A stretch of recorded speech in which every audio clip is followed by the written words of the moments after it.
What's up everybody? Maine Fly Guys here with another fly tying tutorial. I'm going to show you how to tie my favorite woolly bugger. An easy pattern for those who want to get into fly tying and are stuck in your house quarantined up. First you're going to start with some green marabou, and I've just taken a clump. It doesn't need to be pretty. The tail length should be the same length as the hook, so I measure it up and then just kind of pick a spot and tie it in. So tie it in right on top, right at about the point of the hook.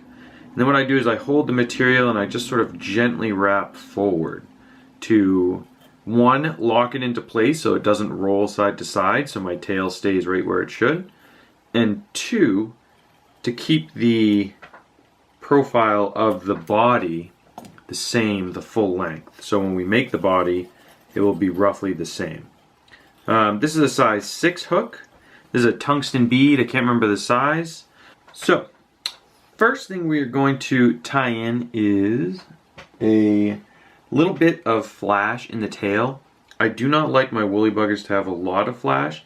These are 2 strands of Flashabou Mirage. So I'm only using 2 strands. And what I'm going to do is tie it in on one side. Tie it right in on one side. And then I'm just going to work forward to trap it in. Alright, so there's just our flash, and you can even it out after. I'm going to pull it to the other side and trap it in on the far, or the side closest to me.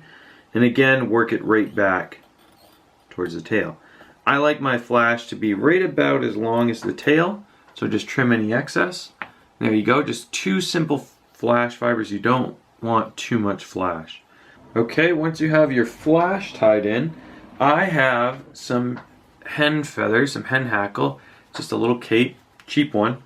And what I'm going to do is tie it into the very back here by the tip. I've just pulled some fibers out and I'm just tie it in by the tip. Be careful because the fibers are very, very brittle. Okay, so finish tying it in exactly where you finish tying your flash in. And then finally, I have some chenille here, and here it's just a little sparkly olive. I'm also going to tie that in right at the same location where we've been tying everything else in. Once that's secure, you can sort of work forward and wrap everything down. I don't add any wire. You might commonly see some wire being added. I do not add that. So I'm just going to wrap touching wraps moving forward with my chenille. Touching wraps means that the material is not overlapping itself. They're just right next to each other. Then I'm going to stop once I get to the bead head. I'm going to lock it in right on top.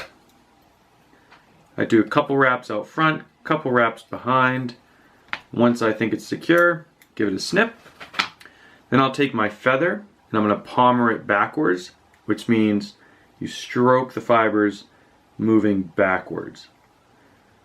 Take your time. They might not go at first, but they will go eventually.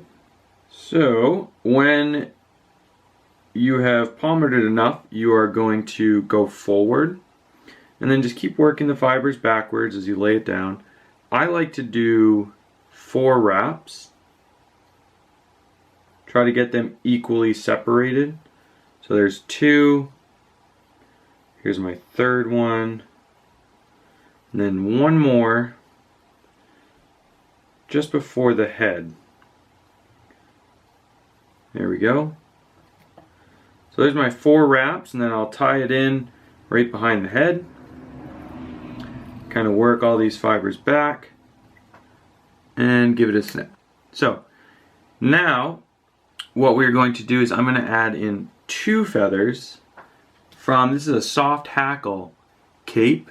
Here's these feathers, another cheap one, or fairly cheap. And I'm going to lay them right, basically, I'm going to again tie in the tips, and then I'm basically going to start right where my last wrap ended of that green hackle. And I'm just going to lock it in, tie it moving forward, and then you can trim your excess. So I'm going to take those 2 feathers and I'm going to do the same thing. I'm going to palmer them so the fibers are facing backwards. and I'm going to wrap them. These are actually quite thin and tough to grab, so I'm going to use a pair of Hackle pliers. There we go. And so now, just as you're going, just palmer the fibers backwards so that they lay facing backwards. And I'm just going to go and do 3, maybe 4 wraps if we can, depending on when we run out of material. But work your way all the way to right to the back of the bead. So there's 2. Might look a little messy. Just keep palmering, keep working things backwards. There's 2, and then we'll get 1 more round. There's 3. I'm going to lock that in. Okay, so I've done 2 wraps. And then I'm just going to palmer everything backwards and catch it on top. Okay, so now what we have is this beautiful sort of cape, this brown cape, where you have this nice contrast between a sort of olive and brown, and I really, really enjoy it. And so that is the final product. Very, very simple, easy fly to tie, really does well, and then you can just whip finish right on top. If you're picky like me, you can add a little drop of super glue on top just for longevity of the fly so that nothing comes undone. And that's it. So if you have a comment or a question or want to know more about this fly, feel free to reach out and ask us. In the meantime, check out all of our other stuff on Instagram, YouTube, on our website, maineflyguys.com. Stay safe out there, everyone, and we hope to see you next time.